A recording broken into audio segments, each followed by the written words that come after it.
देखिए, कुछ भी परमानेंट नहीं है, इसीलिए तो सब कुछ मीनिंगफुल है। कैसे?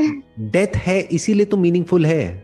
सोचो, डेथ आए ही ना, आप 1 लाख साल तक जिंदा रहोगे, तब सब कुछ मीनिंगलेस हो जाएगा ना। फिर कुछ करो ही क्यों, अभी तो 1 लाख साल पड़ा है। डेथ का मतलब क्या है कि आपके पास में लिमिटेड टाइम है। अभी मान लो if you are 20 years old, तो you have got another maybe say 60 years to live on an average. आपके पास में सिर्फ 60 साल और है ढंग का कुछ करने के लिए। जो भी करना है इसी 60 साल के अंदर अंदर करना है। जो भी समझना है, जो भी सीखना है, जो भी ग्रो करना है, जो भी अचीव करना है, चाहे अंदर की दुनिया में कुछ अचीव करना है, चाहे बाहर कुछ अचीव करना है, आपके पास में लिमिटेड टाइम है। इसीलिए सब कुछ मीनिंगफुल है। अगर अनलिमिटेड टाइम होता तो सब कुछ मीनिंगलेस हो जाता। तो अब आपके पास में एक एक तरह का हमारे अंदर एक सेंस ऑफ अर्जेंसी होना चाहिए। अगर हम इस फैक्ट को देख लेते हैं तो टाइम कम है, जो करना है जल्दी करो।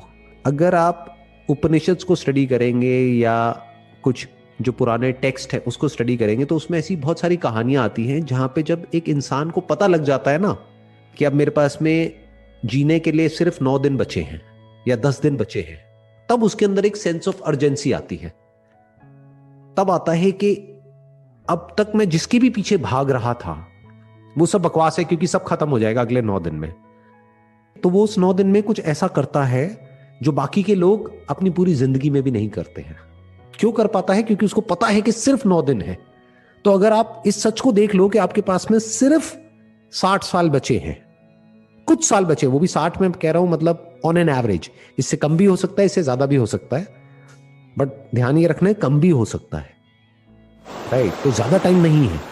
तो इससे क्या होता है, जब हम इस सच को देख लेते हैं कि सब कुछ टेम्पररी है और लिमिटेड टाइम है, तो let me focus on something which is actually meaningful. वहां से एक अलग ही लेवल की सेंस ऑफ अर्जेंसी आ जाती है हमारे अंदर। फिर हम सब कुछ जानना चाहते हैं। फिर हम भागते नहीं हैं अपने आप से, ना इस दुनिया में पागलों की तरह औरों के कंपैरिजन में। क्योंकि लोगों को अगर ध्यान से ऑब्जर्व करोगे तो लोग तो नशे में हैं, उनको तो होश ही नहीं है क्या कर रहे हैं, कहाँ कर रहे हैं। तो आप किसी नशेड़ी से अपने आप को कंपेयर क्यों करोगे? आप ये कहोगे कि अगर फॉर एग्जाम्पल आप कहीं सड़क के साइड में देखते हो कि कोई आदमी नशे में इधर उधर भटक रहा है, तो आप उसको कॉपी करोगे कि मेरे को भी ऐसे ही करना है, या मेरे को भी उतनी ही पीनी है जितनी उसने पी है। या आपको तरस आएगा उसके ऊपर कि बेचारे ने क्या हाल बना दिया अपना, पता नहीं अपना और अपनी फैमिली का क्या हाल करता होगा। तो ऐसे ही दुनिया की हालत है, नशे में है, किसी को पता ही नहीं है कहाँ जा रहे हैं, क्यों जा रहे हैं, क्या कर रहे हैं, कैसे कर रहे हैं। बट क्यों है? इसलिए नहीं कि उनके पास में लिमिटेड टाइम है, इसलिए क्योंकि वो कभी बैठ करके इसके बारे में सोचते ही नहीं है कि डेथ कितना बड़ा सच है जिंदगी का। उन्हें लगता है डेथ से बड़ा सच है पैसा। तो अगर वो इस सच को देख लें कि डेथ बहुत बड़ा सच है, तो वो एक्चुअल में डेथ को क्वेश्चन करेंगे कि let me find out what death is, what birth is, what life is. कुछ नहीं छोड़ेंगे। फिर वो कहेंगे मेरे पास में अब फालतू टाइम नहीं है इधर उधर का टाइम खराब करने के लिए। हाँ ठीक है, जो मैं कर रहा हूं या कर रही हूं वो मैं कर रही हूं अपने पेट को भरने के लिए, बस। वो तो जानवर भी करते हैं। लेट मी सी कि एक ह्यूमन बीइंग होने का क्या मतलब है।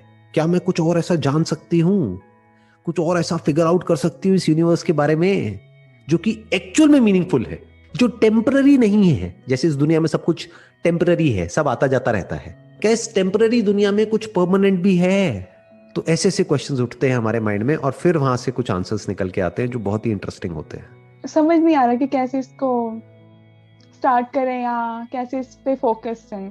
क्योंकि पहले था कि स्टडी, छोटे होते स्टडी, फिर उसके बाद करियर, फिर उसके बाद हो जाएगा कि मैरिज, फैमिली, ये प्रोसेस चलता रहना है। तो ये एंड नहीं होना, ठीक है? तो इसमें स्पिरिचुअलिटी कहाँ से बीच में फिर, और कैसे इसके लिए एक होता है ना कि वन पॉइंटेड फोकस हो। तो मुझे ये नहीं है कि मुझे इसको बस बीच में करना, ऑन एंड ऑफ ये रहे। मुझे ये है कि मतलब इस पे एक फोकस, मेनली इसी पे फोकस रहे। देखो, ध्यान से समझो, जो भी हमारे अंदर फोकस आता है किसी भी चीज को लेकर के, वो कैसे आता है? कई जगह पे होता है कि जबरदस्ती हमको फोकस करना पड़ता है, और कहीं पे अपने आप ही हमारा फोकस हो जाता है, करना नहीं पड़ता है। वो कैसे होता है? बहुत प्रायोरिटी, प्रायोरिटी जब हम सेट करते हैं, अब ये प्रायोरिटी कहाँ से आती है हमारे अंदर? जब नीड हो किसी चीज की।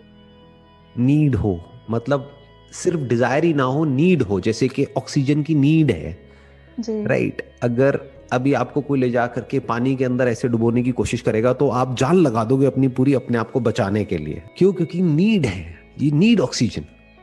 It's not a wish. हाँ मिल गई तो ठीक है, नहीं तो कोई बात नहीं, ऐसा नहीं है ना। तो जब इस सच को आप देख लेंगे कि लाइफ का सबसे बड़ा सच क्या है, वो है डेथ, तो आपके अंदर एक अर्ज उठेगी, एक नीड पैदा होगी कि I want to know the truth. अब फोकस का मतलब समझेंगे। अब फोकस आपको करना नहीं पड़ेगा, फोकस अपने आप आ जाएगा। फोकस कब करना पड़ता है? जब हमारा इंटरेस्ट नहीं होता है किसी काम में। जैसे लोग बोलते हैं ना, मेरे से क्वेश्चन पूछते हैं कि सर ये बताओ कि मैं ना चीज़ों को प्रोक्रेस्टिनेट बहुत करता हूँ, मैं फोकस नहीं कर पाता हूँ, जो मेरे पास में काम है मैं उसको करता ही नहीं हूँ, मैं उसको टालता रहता हूँ, तो मैं क्या करूँ? तो उसका रीज़न ये है कि उसको उस काम में इंटरेस्ट ही नहीं है। अगर इंटरेस्ट होता है तो कोई टालता थोड़ी ना है, फिर तो रात की नींद उड़ जाती है। अगर किसी काम में एक्चुअल में आपका इंटरेस्ट है और एक्चुअल में अंदर से आ रहा है कि नहीं मुझे ये काम करना है, तो फोकस करना थोड़ी पड़ता है, फोकस हो जाता है, पैशन आ जाता है। तो अगर अभी आपके अंदर ये नीड है तो क्या करना है वो मैं अभी आपको बताता हूं। लेकिन अगर नीड नहीं है तो इस नीड को अननेसेसरी पैदा मत करो मेरे सेशंस देख करके या कहीं से भी किसी की बातें सुन करके। सर मुझे है। तो अब अगर ये नीड है तो अब सवाल उठता है कि अब इसके लिए क्या किया जाए। बहुत आसान है, आपको क्या करना है, जो भी आप कर रहे हो वो करते रहो। यानी क्या, अभी आप जॉब कर रहे हो तो जॉब करो अपना आराम से, दिन में मानो 8-9 घंटे आपने जॉब किया। उसके अलावा आपके पास पे संडे मिला आपको, जब आपने थोड़ा बहुत अपना काम किया और ये वो वटेवर। उसके अलावा आपकी कुछ रिलेशनशिप्स है तो रिलेशनशिप्स को जितना टाइम देना है दिया। उसके बाद में अगर शादी करनी है तो करी, और उसके बाद में लाइफ जैसे चल रही है चल रही है, राइट। सब कुछ हो रहा है, कुछ भी छोड़ नहीं रहे हो, क्योंकि छोड़ने से क्या होता है, हमें कई बार गलतफहमी क्या हो जाती है कि ये समझने के लिए या ये जानने के लिए कि ट्रूथ क्या है हमें सब कुछ छोड़ना पड़ेगा। अरे सब कुछ छोड़ करके अगर आप पूरे दिन बैठ करके मेरी वीडियोस देखने लग जाओगे ना, पागल हो जाओगे, बोर हो जाओगे। कोई भी चीज़ जो आपको बहुत पसंद है, अगर वो लिमिट में दी जाए तो पसंद है, बहुत ज़्यादा हो जाए तो वही चीज़ हमको बोर कर देती है, उसी चीज़ से हमको नफरत हो जाती है। तो मेरी 1-2 वीडियो तो आप देख सकते हो एक दिन में, बट अगर बोला जाए एक दिन में मेरी 100 वीडियोस देखो, हो सकता है एक दिन देख भी लोगे जब कोई दिमाग ज़्यादा ही वैसा हो रहा है तो, बट आप ज़्यादा दिन तक नहीं देख पाओगे। ये मत समझो कि 1 साल तक बैठ करके मैं आपकी डेली 100 वीडियोस देखूंगी या 10-10 वीडियोस देखूंगी, ऐसा तो है नहीं। सो अब आता है सवाल कि कैसे जाने कि आपका सच क्या है, राइट। आप कौन हो, ये यूनिवर्स क्या है, भगवान क्या है, जिंदगी क्या है, मौत क्या है, प्यार क्या है, कंपैशन क्या है, खुशी क्या है, दुख क्या है, माइंड क्या है, ये आत्मा क्या है जिसकी बात करी जाती है, ये सब चीजें क्या है। तो अगर ये जानना है तो आप कैसे जानोगे? कोई ऐसा इंसान जो जान चुका है उसके साथ में टाइम स्पेंड करो। अब टाइम स्पेंड करने का मतलब क्या है, पहले के जमाने में जूम मीटिंग नहीं होती थी, वीडियोस नहीं होती थी, आज वीडियोस हैं। तो अगर कोई ऐसा इंसान आपको लगता है, अब वो आपकी अपनी समझ है कि आप कैसे समझोगे कि वो इंसान जेन्युइन है या फ्रॉड है।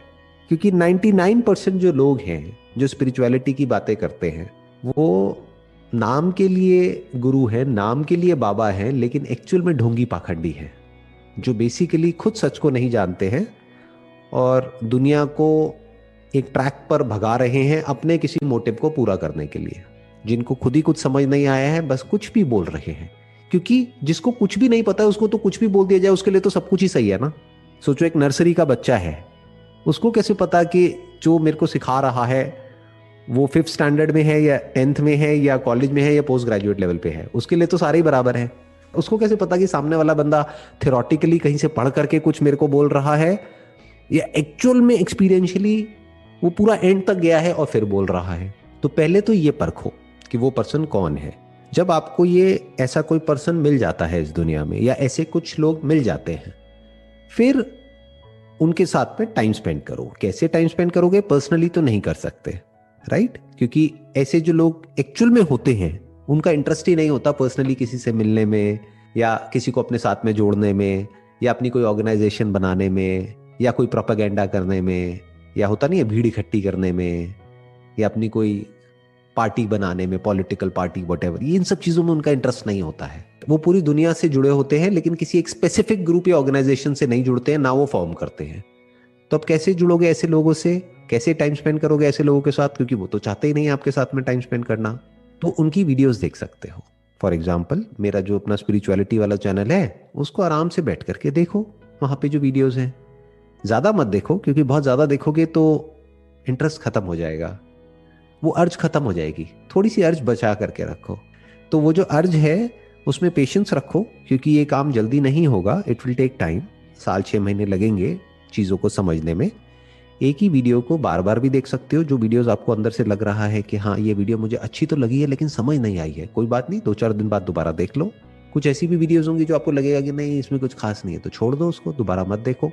जब आप बार बार उसको देखते चले जाओगे, सुनते चले जाओगे, स्पेशली सुनते चले जाओगे, देखना इंपॉर्टेंट नहीं है, सुनना इंपॉर्टेंट है, तो इसको सत्संग बोलते हैं, यानी सत्य के संग, कि जहां पर सच की बात हो रही है, कोई घुमा फिरा करके उल्टी पुल्टी बातें नहीं कि ये करो वो करो वो करो वो करो, क्योंकि करने से उसका कोई लिंक है ही नहीं। जो आप हो सो हो, कुछ करने की जरूरत नहीं है, सिर्फ अपनी गलत समझ को ठीक कर लेना है। अब वो समझ चाहे 10 दिन में ठीक हो, चाहे 15 दिन में हो, चाहे 1 साल में हो, कभी ना कभी ठीक हो जाएगी।